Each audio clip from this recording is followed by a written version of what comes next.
Morning, guys. A little departure from my normal work. This is my son's '07 Eclipse GS, so 4-cylinder, which I think is probably a good thing in this situation. Clutch went on it yesterday. He'd been learning on it. Has 111,000 miles. It's always been a little funky, and I think it was just its time. So I'm down here in the garage today. I was going to swap axles. I got some built axles for the CJ, but instead I'm putting a clutch in. So hopefully it gets here tomorrow. Amazon Prime says tomorrow. We'll see. My plan is training out today, clutch in tomorrow. So this will probably be a single video, but edited into one, or 2 days edited into one. So I got some Lone Wolf McQuade is today's movie while I'm working on this. I got the Bose surround sound. I don't know if you can see the speakers, but I got Bose surround sound down here. I got my heaters going. It's nice and cozy. And we're going to tear into this. So I'm going to update as we go. I know the beginnings of this. Airbox has to come off. This one's a little broken. Whatever. This whole intake has to come off. Linkage for all the shifters will have to pop up. After that, wheels, and then the axle shafts each have to come out. Supposedly there's a 2-piece axle shaft on the one side, probably that side, it's the long side. If they come apart, it's an absolute disaster getting them back together. So just a tip that I was reading. They talk about pulling the exhaust, but I think that's on the 6-cylinder. I definitely need to pull the cross member.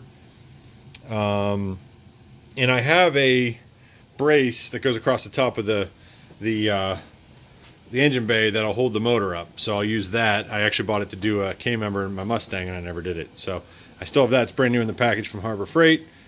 And as I get to go along here, I'm going to just start removing stuff. So the intake's only loosely held in anyway, so yeah, it's awesome, right? So all right, I'll update you guys as interesting things occur and as I go, and we'll go from there. So here's where we're at. For the 4-cylinder, looking at it, the battery tray is right here. It's 3 bolts, comes right out. Pull the battery out. These are your linkages right here. You've got these almost R clips. They'll pop out. There's one here and then there's one on the side. Then you can disconnect your linkage completely from the trans. You got to make sure you get your slave off, and your line is secured, it looks like, right here. So there's a little clip that holds in your hydraulic line for your clutch. There's a couple of wires you're gonna have to make sure are disconnected from the trans. This guy here, I don't know, it might be crank, might be speed sensor, I'm not sure. And then I'm debating on the best way to take this mount off here. So this is your main engine mount, your main trans mount over here. So you've got your main bolt through it, which you actually have to access from the back. Then once you drop this down, there's these are 4 studs, and you can take the nuts off of them. I'm thinking I'm gonna pull the cross member, which is this. I'm sorry, not this. I'm looking through the camera. This mount here, disconnect that, drop the cross member, take this mount off, drop the whole thing over, and then I'll be able to get these 4 nuts off pretty easily, or loosen them. Actually, I may loosen these and see if it'll drop out with this still in place. So I do want to check them though to see if they're worn out. There was a little bit of movement in the shifter, but not terrible. Not shifter, but like you kind of feel it. But it didn't feel like, it wasn't a bang, but it was I don't know if it was a squeak or what. So those are the 2 fronts. And then there's a 3rd back here. And I haven't figured out. You have a nut here holding it, and I don't know what's underneath yet. I haven't slid underneath it yet. But you have a bolt here that'll come out, and I'm guessing 2 below it that hold that to the trans. So those 3 mounts out, I think I should be able to tilt the trans down. And then all of this extra stuff. So that's where we're at on that. So far so good. It's zipping along. This really isn't bad. All the access is easy. Before I pull that stuff though, I'm gonna have to deal with the axle shafts. So brakes will probably have to come off. Well, I'm sure the brakes will have to come off, and then that hub nut will come out. Although I haven't looked to see if it'll pull through on the bearing. Maybe I'll just pull the bearing off and pull it off as an assembly. I'll update here as I go. I'm still figuring it out. So anyway, guys, I'll update as soon as I get to the next thing. Okay, update. I am 1 hour, 22 minutes into the movie. Chuck Norris's shirt is open. He's shooting bad guys. Let's see, I got passenger side axle shaft out. I don't know if that joint is what people were talking about. Be careful it doesn't come apart, but it wasn't really a big deal. And I got the driver's side out. Thought about just pulling the driver's side and letting the passenger side slide out when I dropped the trans, but I got worried. So next up is the starter. So right here I gotta either bend this back, this heat shield back, there's 2 bolts, or take it all the way off. I'll probably bend it back because who cares. And then a couple of bolts right here hold it on. They're easily accessible. Got to pull the slave off.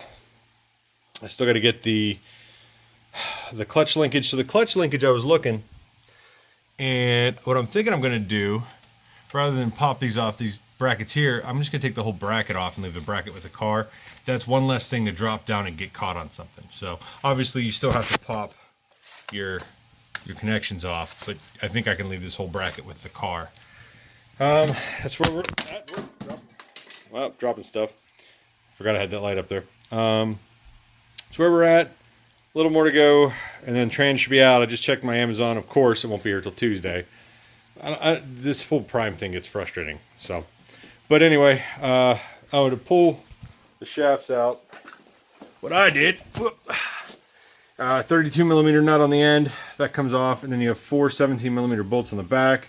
Pull them off, and then the shaft won't fit through the knuckle, so I went ahead and pulled the lower ball joint nut off and separated it, and that way I could drop the arm off and I could pull it out the front. And you could pull this and pull it back, and then probably be a little bit easier, but then you got to mess with alignment. So this shouldn't change my alignment. I did nick the boot.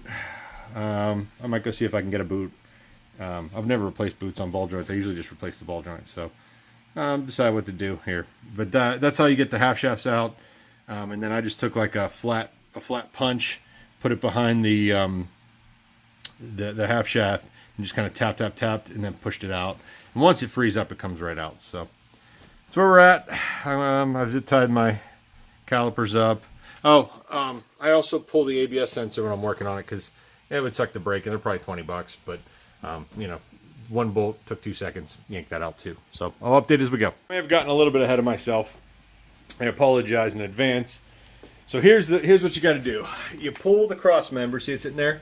No big deal. 4 bolts, and you disconnect the front, which is that mount, off the cross member. You can do that from the top. So you'll do that right here. You disconnect those two, and then after you do that, it falls off. So you have the 4 main bolts on the cross member, and then the 2 mount bolts. It falls off, and then you can get to both bolts on. Well, actually, the underside bolt's one it's hard to get to. You can get to the underside bolt to drop the whole thing. So once that's out, then you come around and you pull the engine mount bolt right here. Okay, now you can't get to the, see if I can find it. So there's a couple of bolts that hold the mount to the trans. You cannot get to that. There's just too much stuff in the way. So you just pull this one, and then on this is your main mount. Where did I set it? It's the biggest mount. Oh, right in front of me. So then you get this guy, okay? So the problem is, you see those studs sticking up there? I had 1 stud come out, but the rest all 3 stayed in. You drop the trans. So if you just drop the trans, this jams, and you can't get it off. But you hold up on here. As you slowly lower the transmission, you kind of keep wiggling this. Once the trans drops to where those studs right here can pop out of this, then you lift this up. This hole here goes through this bracket. Then you lift the whole bracket up, and you can kind of wiggle it and jiggle it, and you get it loose. Once you get that out, it allows the transmission to come this direction towards the front, which gets you off of that rear mount. So at this point, and then the transmission is pretty much just falling out at this point. And you just kind of go around and take each bolt out. I left the starter sitting on top of the manifold, so I didn't even have to mess with the wiring. Really, overall, this is not a hard trans to get out. I am probably 3 hours into pulling it out, and I'll probably be a little more than that putting it back in. And that's with filming and lunch breaks, and so it's really not too bad. So I'm going to pull this out, take a look at the clutch, get that out, and see how bad that is. And I'll update you because I'm sure it's interesting to see carnage. So All right, I'll get back with you here in a bit. All right, we're back. So you can see it got hot, but it didn't. I mean, it's not. There's hot spots, but it's smooth. It's not earth-shatteringly hot. I mean, it doesn't look like anybody cooked it. You know, I've seen worse. Definitely seen worse. And the flywheel looks way better. Clutch, however, it's clearly been lunched. There's no wear left. We're down to rivets, and yeah. So I think it was just its time. I think we were just at the end of the road for this clutch, and just game over. And if you come up here, you see the flywheel. If anybody's interested. See, it's shiny, but I mean, so I can get this way. Yeah, there's some hot spots, but man, overall, it's not terrible. I mean, I have a new flywheel coming. I mean, because $70, you know, you're crazy not to replace it. Nobody machines them anymore.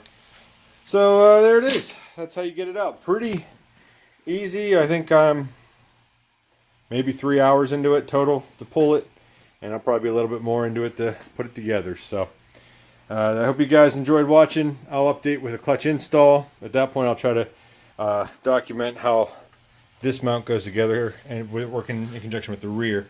I think that's the tricky bit. And I'll tell you what, now would be the time to check this. And make sure, and mine feels okay. Make sure that's in okay shape, because that mount would suck to get to otherwise. And actually, it may be a good idea just to change it anyway, because you're here. There's only 4 more bolts to do it. I don't know. We'll see. Okay, thanks for watching, guys, and I'll update when the clutch goes in. You know, super prime, not a lot till Tuesday, so it'll be this week. So probably a couple days after work or a day after work, I'll slam her in. Take care, everybody.